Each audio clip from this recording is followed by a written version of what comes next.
So welcome A2A family. As you guys know, we have been doing athlete stories. We had our first installment about a month ago. This is our second with Miss Briana DuBose.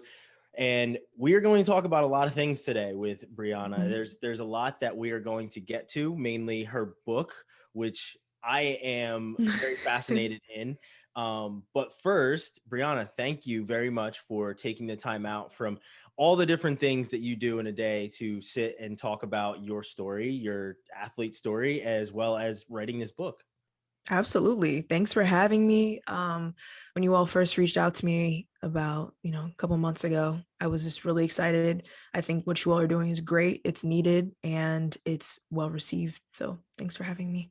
That's great. So, like I said, before we even get to the book or anything else, let's start generally. Tell the people that are watching this a little bit about you. Where are you from? What was it like growing up as an athlete? Any type of background that you can give us on you. Sure. So when people normally ask me this question, it can get a little long-winded. So I'm going to really, really try Well, we to got nothing but time, swing. so you can. I'm going to try to swing this to be concise as possible. So I originally grew up in Bowie, Maryland. For those who do not know, that is Prince George's County. For those who don't know that, I am in the DMV, DC, Maryland, and Virginia, East Coast, born and raised.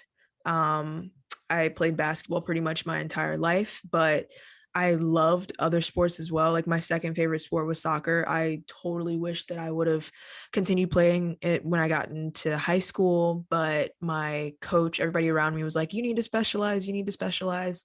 If you don't, that will mess with your recruiting and your playing time and you're this and you're that. Kind I of the opposite of literally, what they tell kids now, though, right? right, because from a muscular skeletal level, you need to do different things because when you're constantly wearing down those same muscles, that causes injury later. So that's why like 2 and 3 sport athletes, it's actually a really good thing because you're working different muscle groups when you're playing different sports. But I digress. But yeah, I played sports my entire life. Soccer was my second love. I did softball. Softball was way too slow for me. And then once I got hit in the face, like off of a line drive pitch, and I was like bleeding out, I was like, I'm over this. I'm over it. Even though it came easy because it was just more so like, the throwing. And with basketball, you're constantly using your hands. So like my hand-eye coordination was pretty good. But what else did I do? Soccer, swimming. I did everything. I tried everything. I really loved it.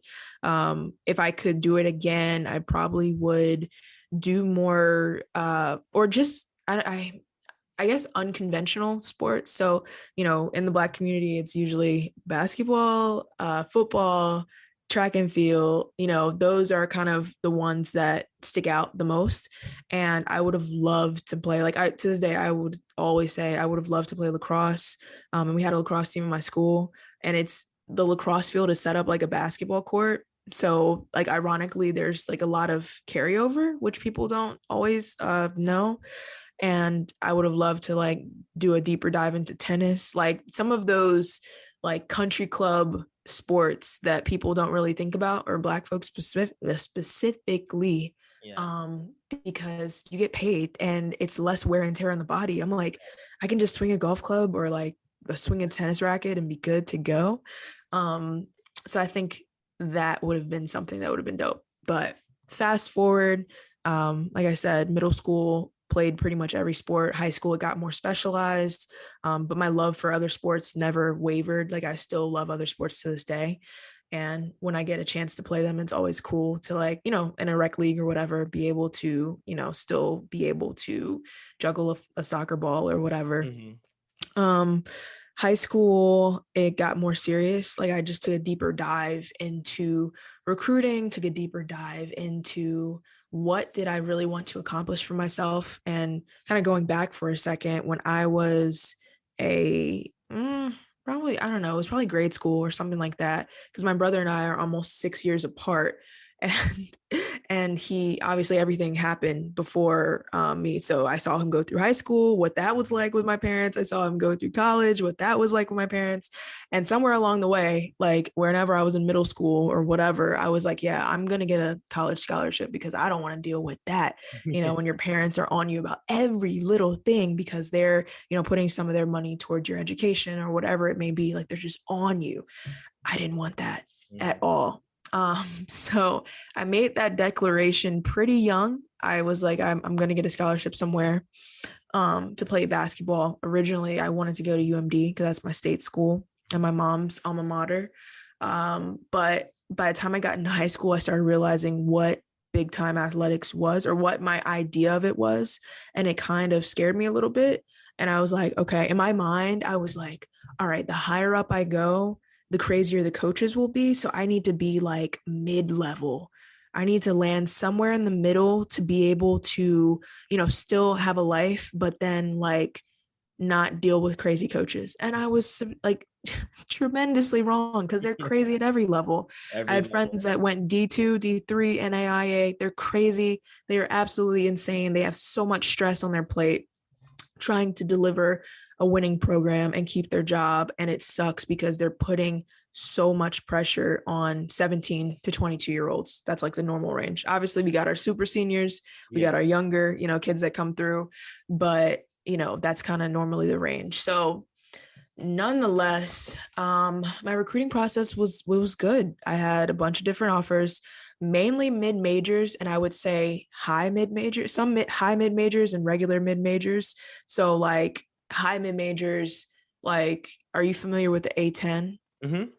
Yeah. So like the A10, because I give them the high mid major kind of tag because, you know, when my freshman year of college, we had like 5 NCAA bids for women's basketball, which is like unheard of because, you know, smaller conference, you usually only get one.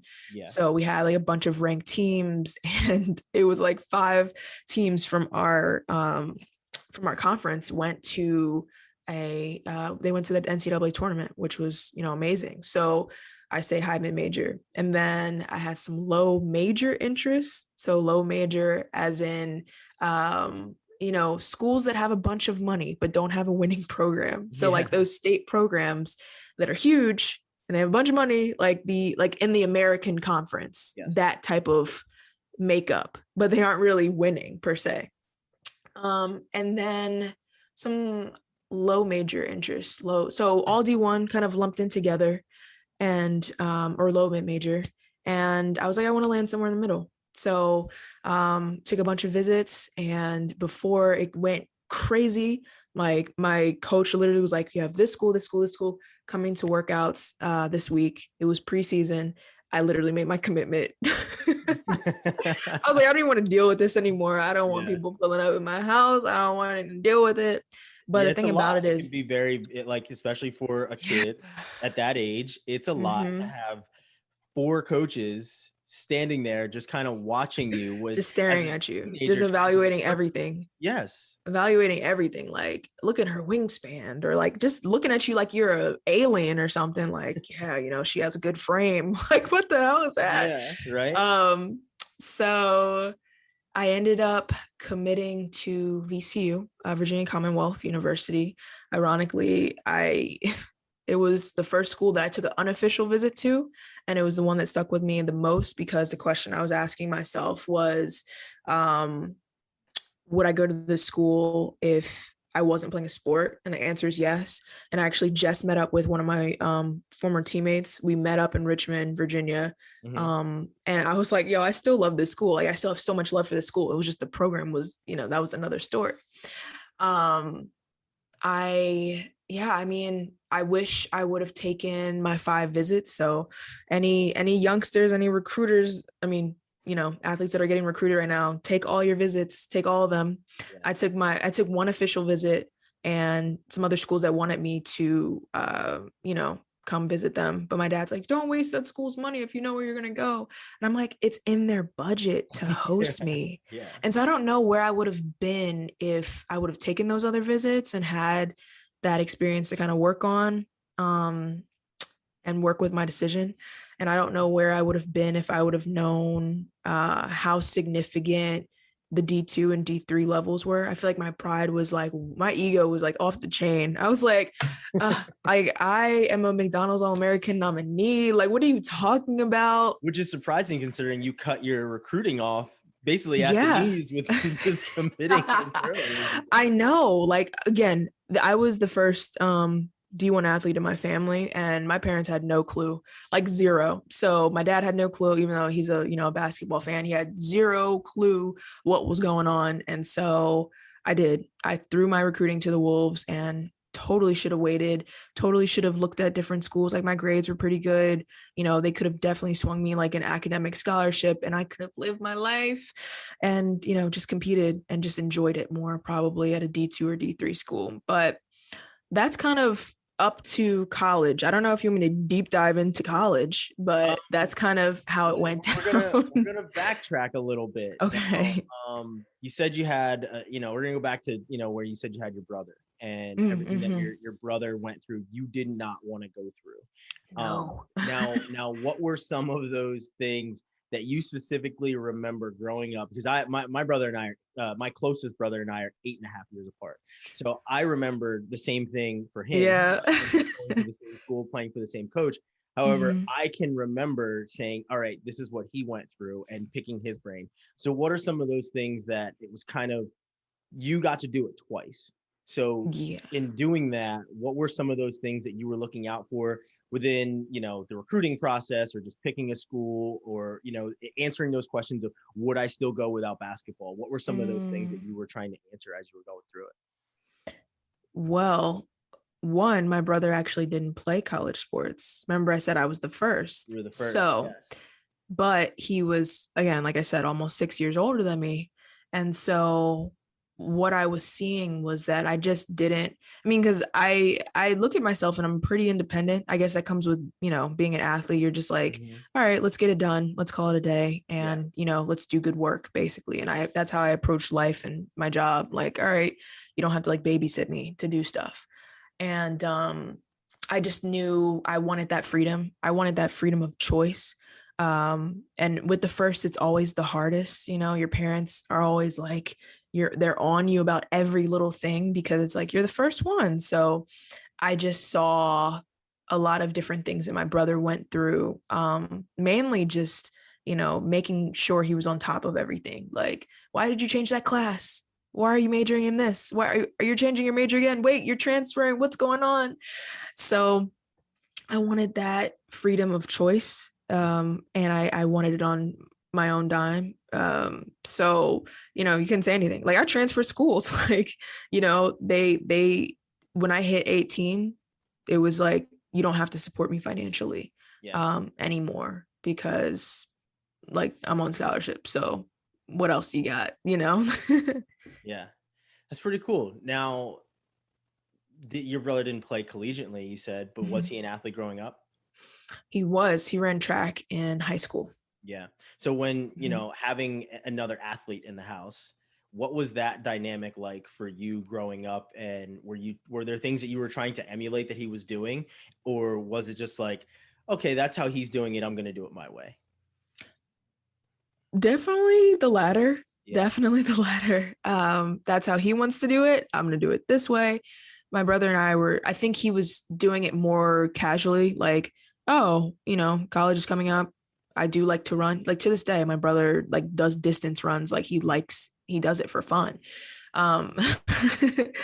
And on my end, it wasn't casual. It was really intense, and it was really focused. And I was a woman on a mission trying to get a scholarship. My brother was like, yeah, I'm going to go to college, but I'm not going to play sports, that type of thing. Yeah. So I could kind of take what he was doing with a grain of salt, but I was charting my own path for sure. So now I ask you those questions mainly because I would like to know, like, what was your motivation growing up? Where did it come from? Who were the people that you were looking up to? You said you like soccer. I mean, Carly Lloyd literally just retired the other day. So like, I saw that. Who are these different people that you are looking up to? Like sports figures, or just life in general? In general, that are keeping you motivated as, a young athlete. this is going to sound bizarre, but to be honest, I don't really like sports figures. I don't really have a lot of favorites. Yeah. They're people that I admire, but when people say I was looking at Jordan tapes my entire life, Kobe was the, Candace Parker was it, I just enjoyed playing. I just enjoyed it. And I think the reason why I enjoyed it so much was because I gained some of my, lifelong friends. It's really true. If you join a club or a sport, you really can cultivate relationships, and learn so many different life lessons, that you don't normally get in the quote unquote real world. That's why I think as adults, we still want to play, right? You still want to join a club, you still want to join a gym, you still want to do something. Like I just ran a 5K the other week, and I'm just like, you just still want to be a part of something. And I think that was a big motivator. I saw the people to my left and my right and was like, all right, they want to do it. And then the motivator behind going to college for free, because I saw the tremendous uptick in student loan debt and how it was crippling our generation of millennials. I was like, what is this? This is awful. Go to school, they said, go get the degree. Now you got to get a master's degree. And we're in tremendous debt because of it. And so for me, that was pretty much the main motivators. I mean, there were some people that I admired, but I loved playing the game. It was a big, at the time, high school, middle and below, it was a big de-stressor for me. I knew that while I was playing, I couldn't think about anything else. Yeah. It was like laser eye focus. It was basically a state of flow. You can't focus on anything else. And it's just like that sweet spot where it's, everything's just here, Cool. Now the opposite end of being an athlete is being a student. Would you categorize yourself as a great student? Were you excelling on every single class, or were you that kind of student that was like, I got to get through school so I can get to practice? I was somewhere in the middle for sure. I was definitely somewhere in the middle, because I think back to high school, like my GPA, I could have done a lot better, and my GPA was above a 3.0, but it was probably like a 3.3, 3.4, somewhere hanging out 3.3, 3.4, somewhere around there. And I was just like, by the time I realized, hey, if I do okay on these tests, if I do my homework, like I'm good.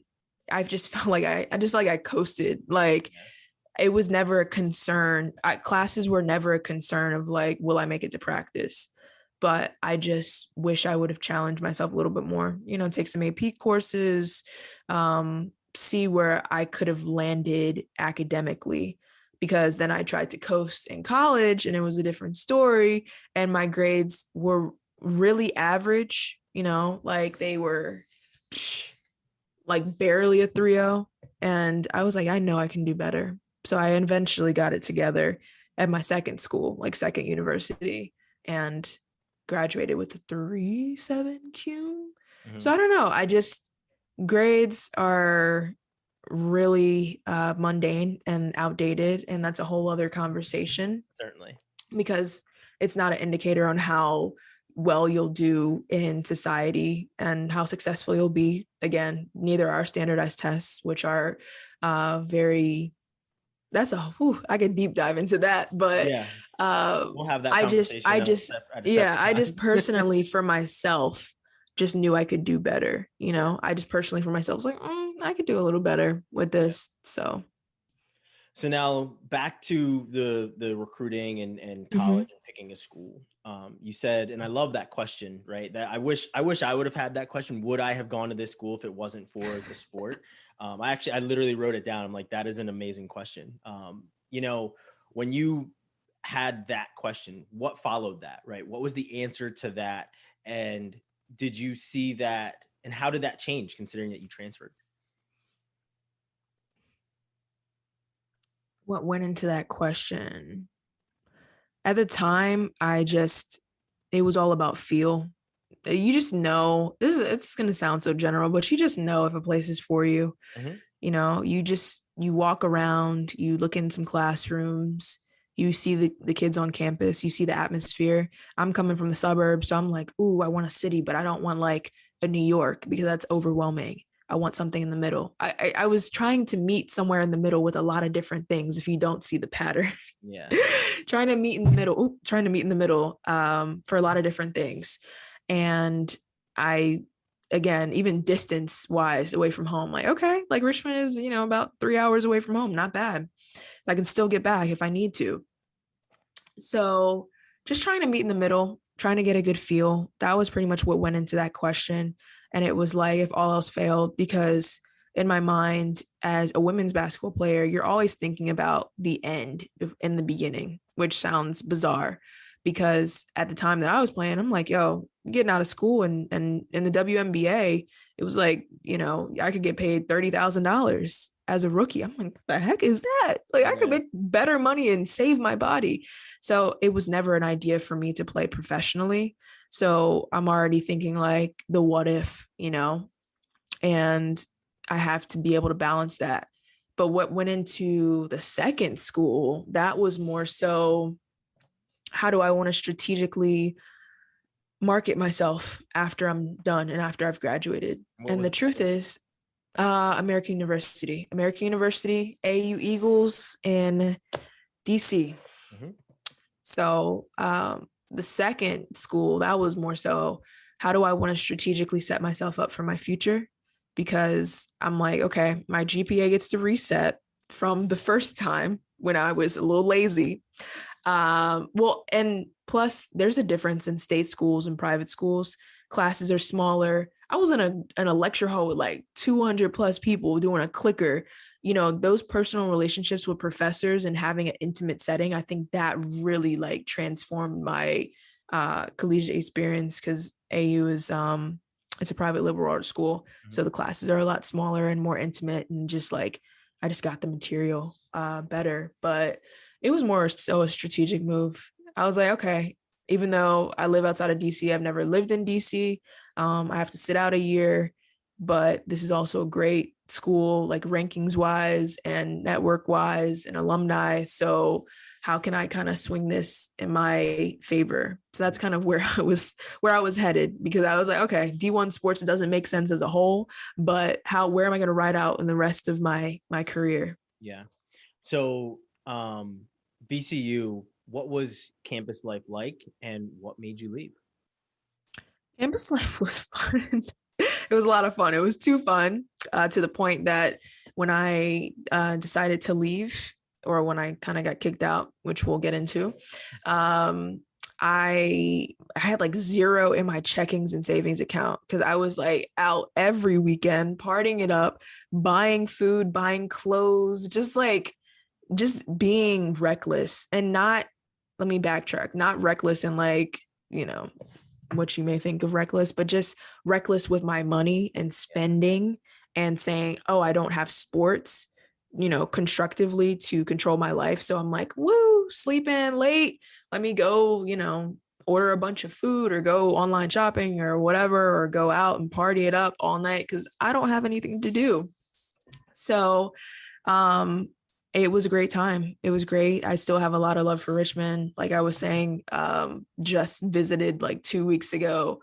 And it's really artsy and just, it was cool. It still is cool. I highly recommend. Go visit. Whoever's listening to this, go visit. It's cool. It's kind of a city that's this quiet as kept, because you don't really think about it, but it's right outside of DC, and a lot of really cool culture down there. And the people are nice. Now, why did I leave? I left because a new coach came in. My coach that originally recruited me left. We found out on Twitter that she was leaving for $500,000 to go coach at Minnesota. And great way to find out. Yeah, it was rough. The second coach that came in was trying to over recruit. She was bringing in transfers, bringing in 3 new freshmen. People were coming in for grad years. It was a lot. And so we were doing the math and was like, hold up. 15 scholarship athletes for women's basketball.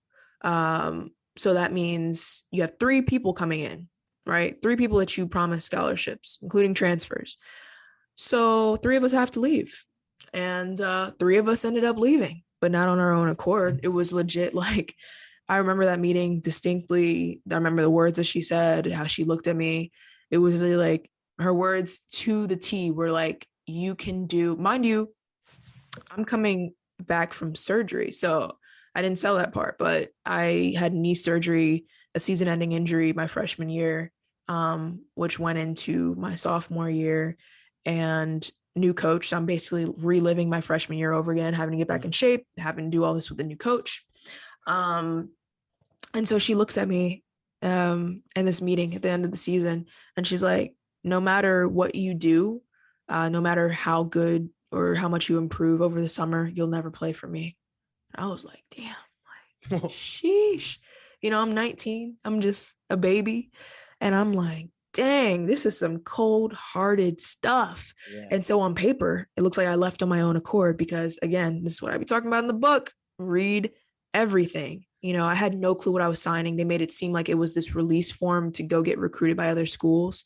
But in reality, they were just covering themselves, because if it would have been the opposite and the coach would have forced me to leave, then that's a violation, an NCAA rule violation. So because they can't force you to leave if it's based on like athletic performance or something. Like it has to be you're just like wilding out, or, you know, academically you're not handling your business or whatever. So that's pretty much why I left. And it was a really dark time. It was sad. I was sad because I love my teammates to this day. They're like my sisters. And we were just kind of getting broken apart because this new coach came in and wanted to, like, you know, mess everything up. So what went into choosing to go to American? Like I said, I was making boss moves. We were playing chess, not checkers at that point. It was all strategy. My second time around, it was a completely different recruiting process. I'm blessed to say that the schools that were interested in me were all D1, but they were spread out everywhere.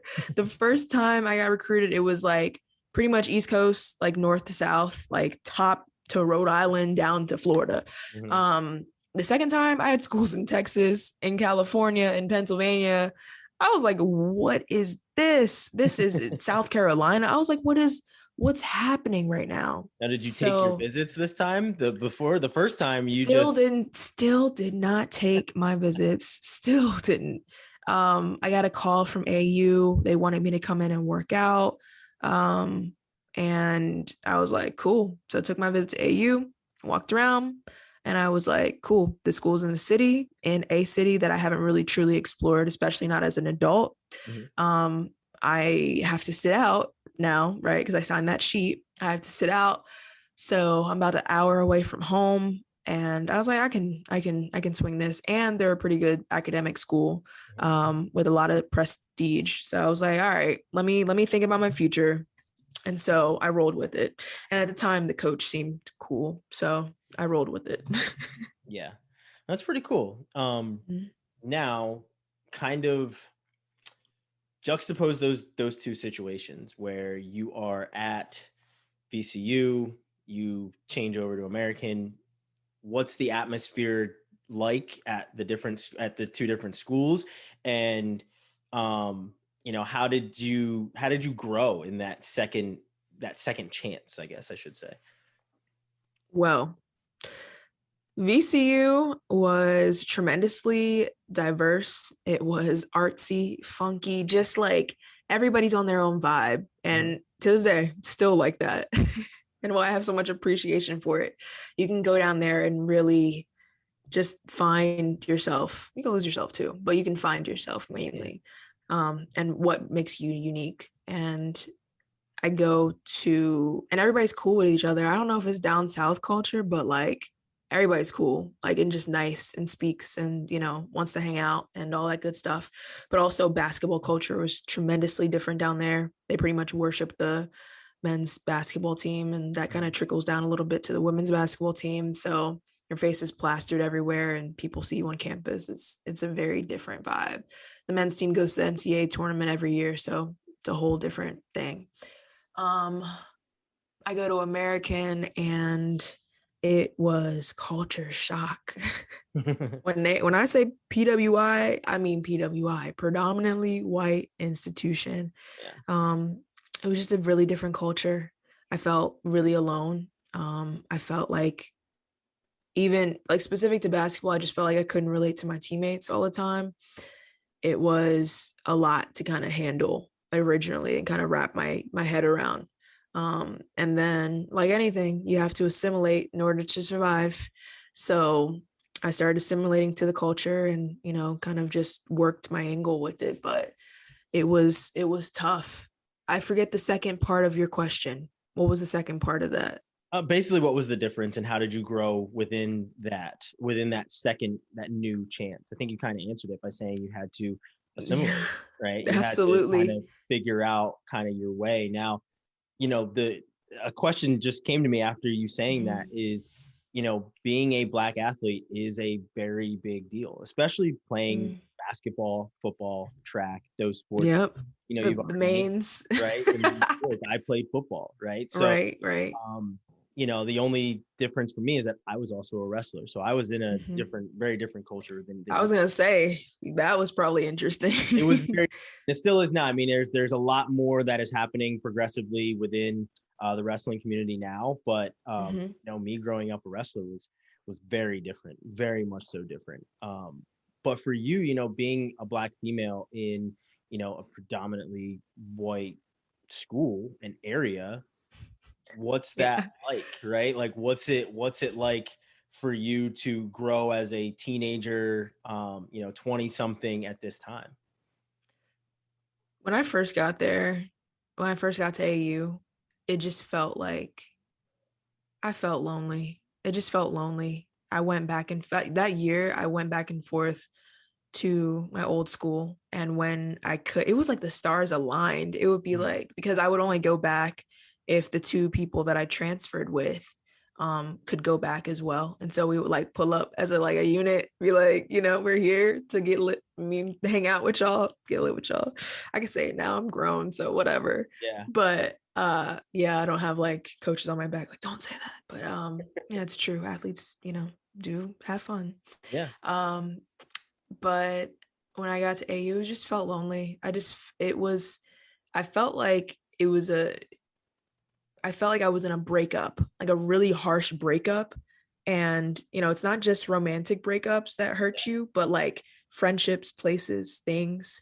And I just felt like I was going through it alone, because the culture was completely different and my coach couldn't relate at all. And, I got to AU, and for the first time in my life, I am a minority on a basketball team, which was nuts. I was like, I've never been on like, predominantly white team, and that's a different culture within itself. So having to navigate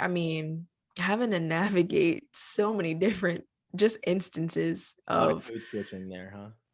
ooh-wee, code switching, of explaining different things, of not understand, like something just sometimes things just felt off, and Hmm. now we have a word for it, microaggressions, or why is your tone of voice, it's a little different here, Yeah. thinking back to some of the things that my coaches would say, I'm just like, that would be kind of cringy these days. Yeah. um but yeah, it was different and it was hard to navigate.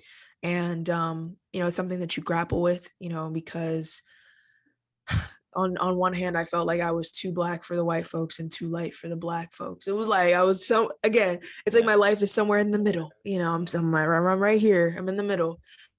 And it's something that I've grappled with for my entire life, but now I have to do it at this predominantly white institution. But I think my saving grace was honestly that year that I transferred, because again, I went back to my old school a bunch of times, a bunch of times that I care to admit.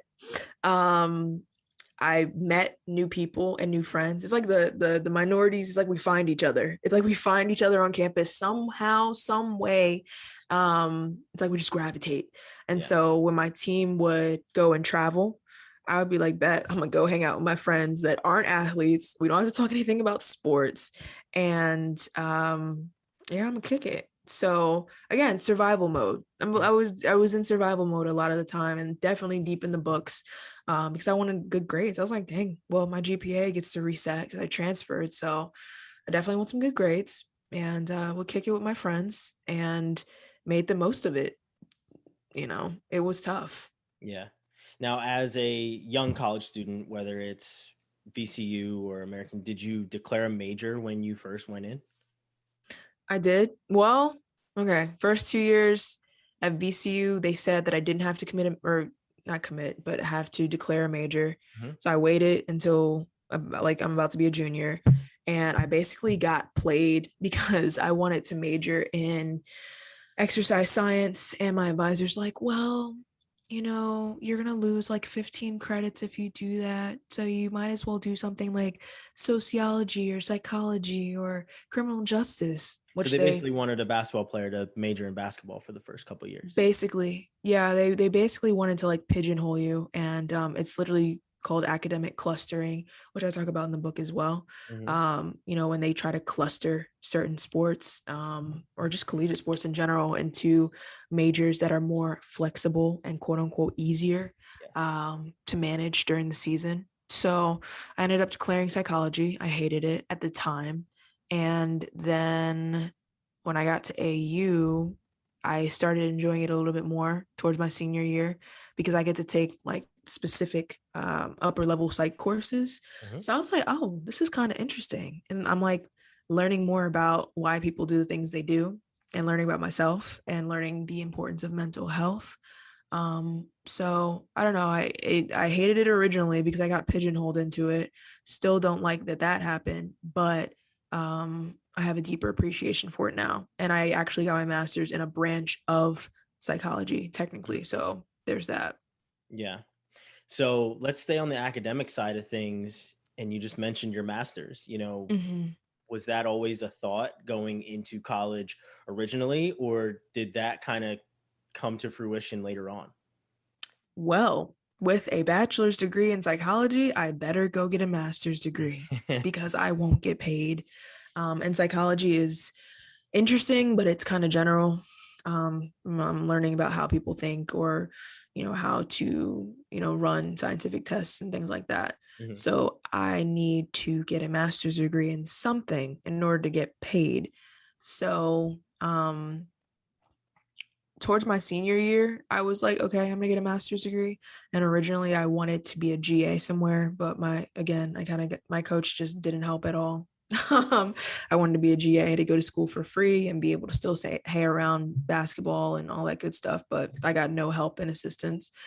Um, and so I basically took an interim year off and I worked and eventually applied to grad school and kind of swung it, and it And was where'd you go cool. to grad school? I went to the University of Pennsylvania, so go Quakers. Homecoming's in like a week or two at this point, so I'm hyped. I'm gonna go to homecoming. And the colors don't um change either from there to AU. The colors are pretty similar. I know, it's so bizarre. It's like, dang, like I can't get away from can't get away from the red, white, and blue. It's a darker blue and a darker red. Like, Yeah, of course I can like tell that because you've been there. been there. But still, it was really ironic. I have That's ironically my favorite school that I've ever gone to, because I reclaimed everything that I lost, Yeah. and just joining a bunch of clubs, being able to work, being able to do research, being able to enjoy school and select the classes that I wanted to take. Um, and it was dope. I have so much love and appreciation for that place. It's Yeah. my favorite. I literally got a pen flag to my left. It's my favorite school. That's pretty cool. Now, Mhm. let's get into the book. Let's get into the book. Get into the book. You've mentioned it a couple of times. I'm anxious to read it. Haven't gotten it yet. Looking forward to it. Um, but what was the motivation for the book, and what, I guess, as a writer myself, you Mhm. have those days where you're like, I need to start writing, right? When was that light bulb moment that it went off and you're like, I need to start writing this? Well, the motivation for the book was everything's always been tied to my experience as an athlete, Mhm. my experience as a researcher. So I actually did this research in grad school that's published, but my thing is, how do I deliver it to people? How do I deliver it in a package that is practical and that people want to engage with? Because who wants to read academic language? I don't, and I'm in academia. I'm like an advisor right now. So I don't even want to always read it, right? It's very mundane, it's very dense, and sometimes it's almost intimidating, especially for people that aren't in that space, Mhm. to be able to read all this very lofty language. And so when I graduated, I created Black and Ballin, which is, still going and something that I use to talk sports, especially from a Black perspective, especially just Black student athletes that don't have a lot of resources and guidance. But I don't know, I felt like something was missing. I felt like I still had more stuff to say. Um, and what ended up happening was New Year hit of 2021. And people have asked me before if I ever wanted to write a book. Um, and they're like, yo, your story's so interesting. You should write a book. You should write a book. I'm like, I don't want to talk about myself. I really don't. My oh my gosh, my career was extremely up and down, multiple coaches, multiple season-ending injuries. I don't feel like talking about that. I mean, I'm in a good space. Like that's what therapy is for. I will, I've talked about it plenty, and I want to provide some type of guide, so I started at the top of the new year, pretty much started compiling a list of like people that have wrote similar books, athlete transition, athlete development, life after sports, because that's like a really hot topic right now, along with mental health. And of course, NIL. But I was like, yo, where is the guide? Where is the guide for athletes? Like, where do they get an overview of this experience? Nothing that has to be super long, but like, where is it? I don't see it. It's either something that's tied specifically to an author's, own journey as an athlete, which is great, tell your story, or it's something tied to a specific topic like life after sports or finance or nutrition. I have a huge major list, and I was like deep dive into this. And so one day in early 2021, I just like wrote the book. I just wrote it, like went crazy, went like typing crazy, like eyes bugged out, just, hunched over the computer, just going nuts. And I wrote it, and it just sat on my computer for like 4 or 5 months, literally just sat there. And I was like, okay, so I, wrote this. And, as a kid, you read playing books like this, A for this, because my book's called The ABCs for College Athletes. Mhm. So I was like, okay, there's plenty of books that are out there like this. This is practical enough. This is, simple in terms of idea, but practical in terms of I'm still offering, really constructive content and stuff that's, it's dense enough that you'll feel like you are getting a lot out of the experience and understanding it's a lot that goes into being a college athlete. So that's pretty much how it went down. When I run the story back in my head, it's kind of wild because the book just sat on my computer, and I just kind of let it be there. I was like, all right, well, it was like I needed to get my ideas out on paper, and just went like crazy and went, typing. But that's how it pretty much came about. Like that's how it came to be. Yeah. And then when was it that you said, okay, I need to do something with this? It can't sit on my computer for 4 months anymore. Yeah, well, so as we've all been doing this pandemic, connecting with a bunch of different people, this this time has been so strange, trying to replicate genuine connections. Because I mean, this is gonna sound weird, but I'm one of those people that actually likes going to networking events because one, you get to just meet people, but there's also a possibility something great could happen. Mhm. And at the same time, even if you do completely just, screw up the conversation or you get real nervous or whatever, there's a possibility you will never see them again. So why not present your best self and see how it goes? So I actually like networking events, and, you can put a face to a name and meet some really cool and powerful people. Mhm. Can't do that in a pandemic. So LinkedIn has been the place. It is the hot spot. It is Club LinkedIn. And I started connecting with more people, and someone reached out to me who is also in the field and was like, oh, have you ever considered writing a book? And I was like, funny you say that. I've already read it. I mean, I've already written it. And he was like, have you ever considered self-publishing and, getting assistance for self-publishing? And there are like, assisted self-publishing companies that help you throughout the entire process. And so that's pretty much how it went down. Like, by like May, we were working out details. And so for the last, 6 months, I have been finalizing those details. And I thought I was done writing the book, but it got in the hands of some editors, and they pretty much, I don't want to say ripped it apart, but, just asked more thought-provoking questions that made me write more into the book. So yeah, that's how it came to be. Yeah. Now, when you got those revisions back, because like you said, you wrote it, you were eyes bugged out of your head. I get those moments where you're just in your zone, right? It's kind of like being an athlete. Bag, yeah. You're just in your bag on a Friday night, and that's just how it works. It's the same way with writing. I know exactly how it is.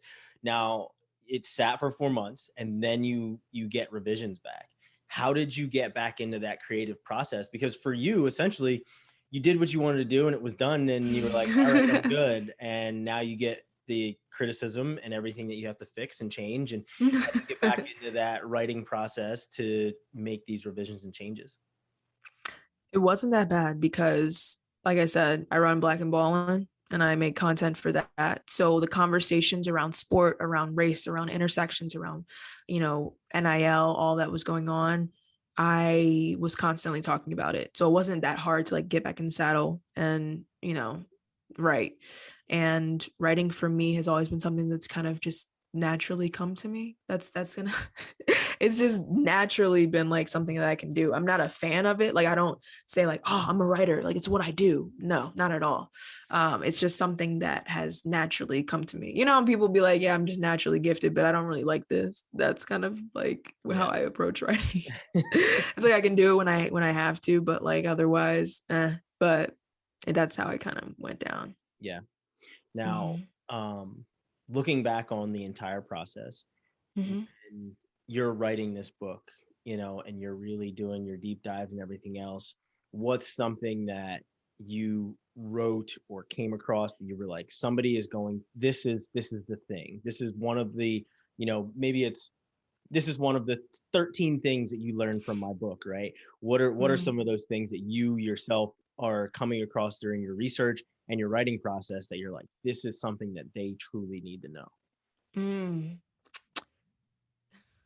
I think one of the biggest is that, and I address it literally within the first couple of chapters, I want people to feel affirmed, because it's not just going to be future athletes that are reading this book. It's going to be former athletes. It's going to be athletes that are currently, knee deep into it.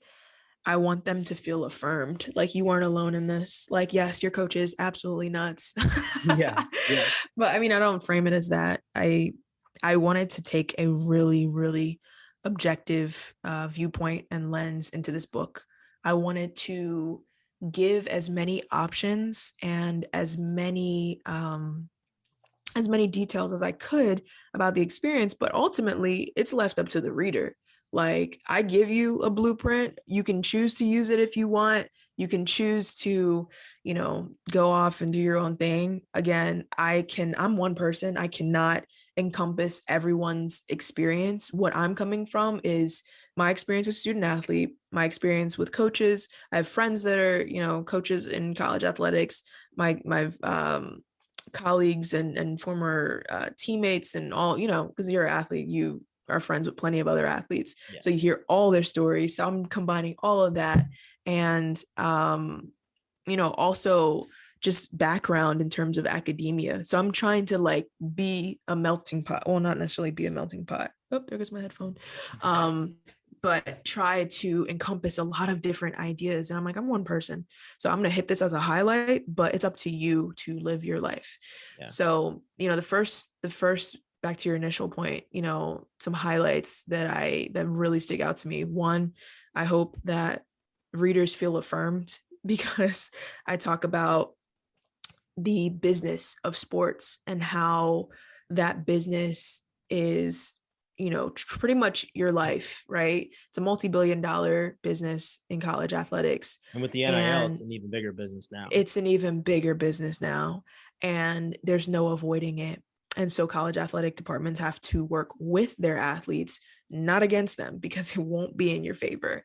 I talk about intersections because I think as an athlete, you grapple with a lot of either or thinking. And I've had this conversation with one of my friends, and it's like, you don't have to be either or all the time. It doesn't have to be, I can either be this or I can either be that. Sometimes you can be both and I think that's really powerful. And so I reiterate that within my book as well. Mhm. I talk about health, which is also one of my favorite chapters, because as an athlete, your body goes through so much. I didn't have a major injury until I got to college. It was like my body completely failed me. I was like, what the heck is this? It just failed. And I was like, I feel like I'm so old. Like, why are my bones so brittle? What's going on? Why am I headed to surgery right now? Um, so I talk about the importance of maintenance and maintaining your body and understanding that the little things that you do along the way will set you up for your future. Because who's going to be left with the medical bills after you're all said and done? It's going to be you. So you need to really take a moment to take care of yourself. And I'm not just talking about from a physical standpoint, but from a mental one, like, why do we go and seek help immediately if we have sprained an ankle or tweaked a knee, but we don't I can't even talk right now. Oh my gosh. Bunch of tongue twisters today. Whoever's listening to this, I'm like, my bad. But you don't go get help immediately when it comes to mental health. A lot of times you just like let it build up. And it's like, oh my gosh, I need to talk to someone. I want to encourage athletes to be proactive. And so be proactive in all aspects of your health. Man, I could talk about the book all day. Like, there's just so many different pockets, but ultimately the book is it's not meant to be an encyclopedia. I could literally write a book per chapter. Like, it could be that dense. I didn't want that to be like, I want athletes to be able to pick this book up, say over the course of a few days, I'm going to finish this thing and I'm going to have pages and pages worth of notes to be able to work off of. I'm going to have questions that I can be able to ask my coaches and ask my family, right? Because I write from a lens of me as a Black woman, right? I'm at the intersection. I write from a lens of me being the first in my family to go through a process like this. So it's like, if you have no resources at all and you're navigating this space by yourself, do you have $20 to be able to, set yourself up for your future? That's pretty much how I approached it. Like, if all else failed and, because college athletics is pretty siloed, you feel like, where are the resources? How do I find them? What do I do? It's set up that way as a control thing, but that's another thing. But I was just like, how can I help athletes that are really struggling with this? And how can I get them thinking broader about their experience and what they want to get from it? Like, what they want to accomplish, whether that's NIL, whether that's, you're in major, whether that's a better relationship with your coaches, all of that good stuff I kind of propose in the book. So yeah. Now, we don't want to give too much of it away, but I know, yeah, you said I gotta give a little bit to get people, just a little. Now get one people's of the mouth things, watering. right, one of the things that we talked about in one of the meetings that we had before, hopping on this is that you challenge the readers. So as you say, that it's not an encyclopedia, it's not just all information, talk about some of those challenges that you have, blatantly and sometimes hidden within the book. I challenge the reader to think broader. The entire book. I challenge the reader to think broader about the experience because it goes by so fast. You look up, you may be a super senior and have a year or two, or have, a global pandemic happen and, your eligibility gets, you get tack on some years, right? This is an unprecedented time, but in normal times, you maybe have 4 to 5, maybe less, maybe more. I challenge the reader to think broader about their experience because this time goes by so fast. Literally, you have so many resources at your fingertips and you don't even know it. You are literally fueling a industry and fueling your athletics department, right? Giving people, you're putting money in people's pockets, right? Mm-hmm. You need to utilize that to your advantage. And when you're 17 to 22, you don't think about it like that. You're just trying to get playing time. You're trying to appease. You're trying to follow all the rules for the most part. We've pretty much seen the horror stories of when folks don't follow the rules.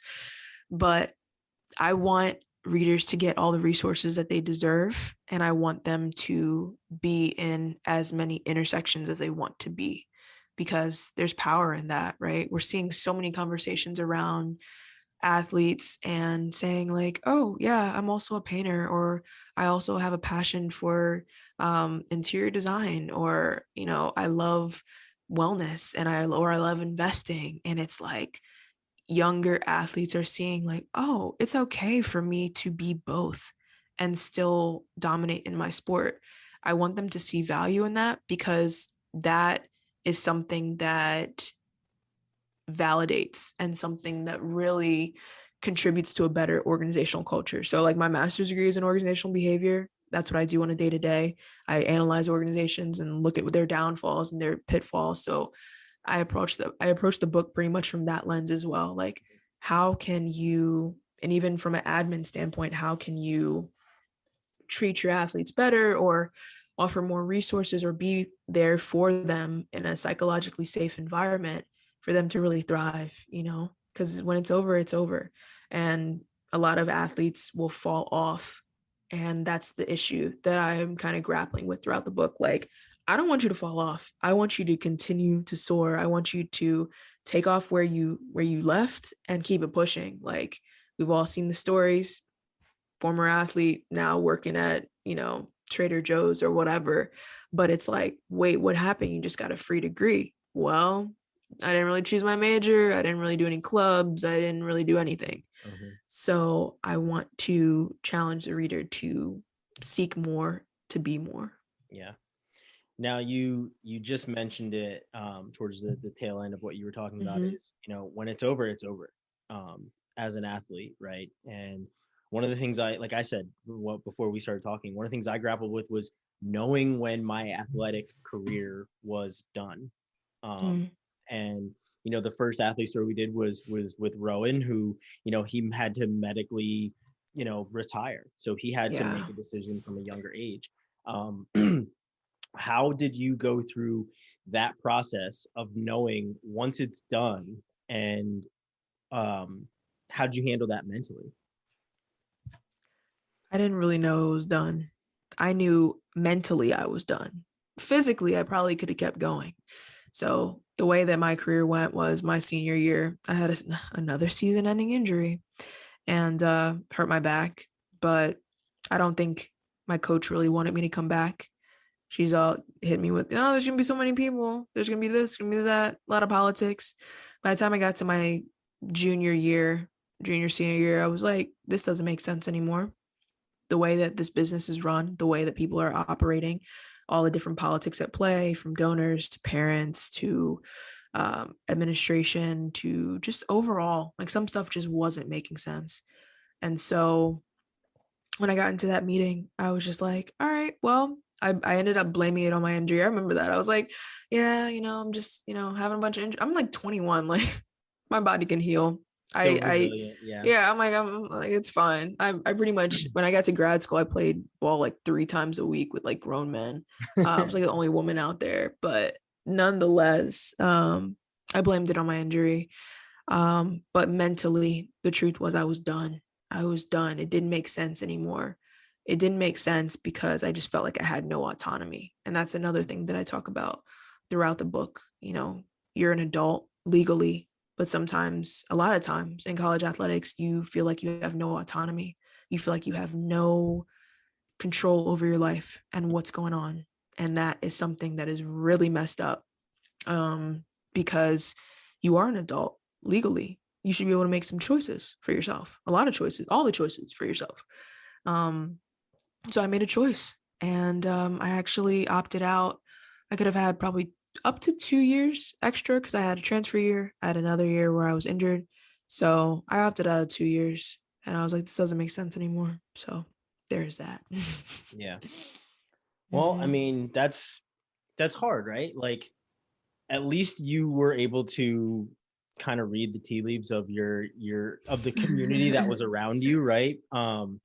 Because some people can't, and it's Mhm. really, really hard for them to do that. So when it comes to, obviously, your book is not an encyclopedia, but it's a lot of advice, a lot of information.